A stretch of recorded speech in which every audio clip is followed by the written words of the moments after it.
Interfora IFAIP est le centre de formation historique des industries de procédés qui forme plus de 400 apprentis et plus de 10 000 collaborateurs par an sur des thématiques techniques, managériales et prévention des risques.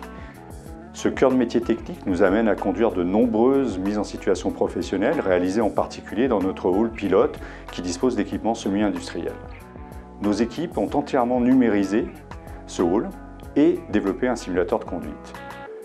Nous disposons donc d'un environnement numérique strictement identique à l'environnement réel, ce qui permet à nos apprenants de s'entraîner à la conduite d'installation en ayant un droit à l'erreur. Ce droit à l'erreur est un fondement pédagogique essentiel, mais malheureusement peu activable dans la vie réelle dans des industries à risque majeur. Ces deux dispositifs, réels et virtuels, permettent de concevoir une pédagogie active au service du développement des compétences de nos apprentis et salariés d'entreprise et nous ouvrent de nombreuses possibilités de développement futur. Stéphane Bonzi, merci d'être avec nous ce soir. Merci à vous. La cause est importante aussi. L'industrie chimique, bon, on ne va pas se pesantir, hein, mais c'est vrai, a une image encore un peu désuète. Bref, en tout cas, elle a du mal à recruter pour certains profils. Comment arrivez-vous, justement, malgré tout, à répondre à la demande des entreprises qui sont vos clients ? Difficilement, déjà, pour commencer. C'est pas simple. Donc, effectivement, il y a un défaut de notoriété, défaut d'image. Donc, on doit conduire, en tant que CFA majeur dans la branche, on doit conduire de nombreuses actions. Et dans ces actions, il y a évidemment travailler avec les partenaires de l'emploi, Pôle emploi, les missions locales, être présent dans les collèges, dans les lycées, histoire de démystifier ces métiers, même de les faire découvrir. Parce que le métier de la chimie, on ne s'imagine pas le monde de la production. Donc, c'est ce genre d'action-là.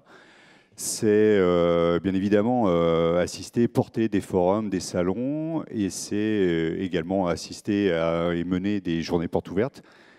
Mais c'est également mener des actions particulières, ça a été évoqué tout à l'heure, rendre accessibles ces métiers à des publics féminins. C'est des actions particulières menées, c'est mener des actions dans des territoires où l'emploi qualifié est très peu présent dans les métiers de la chimie, où l'offre de formation est très peu présente. Donc voilà, c'est mener tout un tas d'actions, de préqualification également.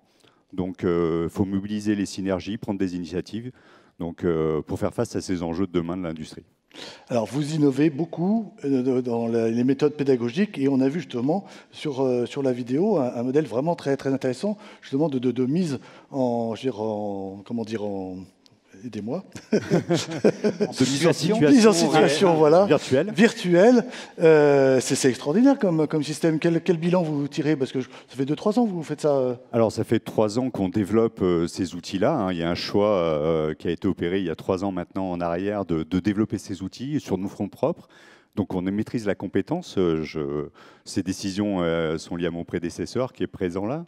Mais donc on commence à en tirer les fruits, on commence à développer et à utiliser fortement ces outils-là. Ça nous sert dans une grande majorité de nos parcours de formation, qu'ils soient pour des nouveaux entrants ou pour des collaborateurs d'entreprise.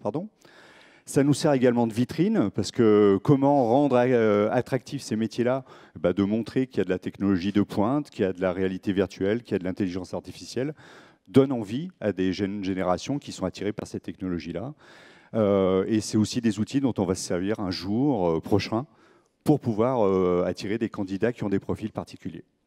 Eh bien, écoutez, merci beaucoup Stéphane Bonzi. Merci à vous. Bravo pour ce que vous faites. Félicitations. On laisse faire une photo.